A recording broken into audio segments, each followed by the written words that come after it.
Ada satu eksperimen psikologi yang terlalu kejam sampai diberi gelaran monster. Pada tahun 1939, sekumpulan kanak-kanak yatim piatu dijadikan bahan eksperimen rahsia. Mereka fikir mereka sedang belajar untuk bercakap dengan lebih baik. Tapi sebenarnya, mereka sedang dijadikan objek uji kaji yang kejam yang tak pernah didedahkan kepada umum. Kumpulan pertama dipuji setiap kali bercakap. Tapi kumpulan kedua, mereka dimarahi, dihina walaupun bercakap dengan betul.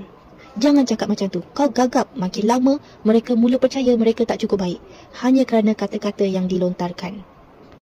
Hasil eksperimen ini mengejutkan.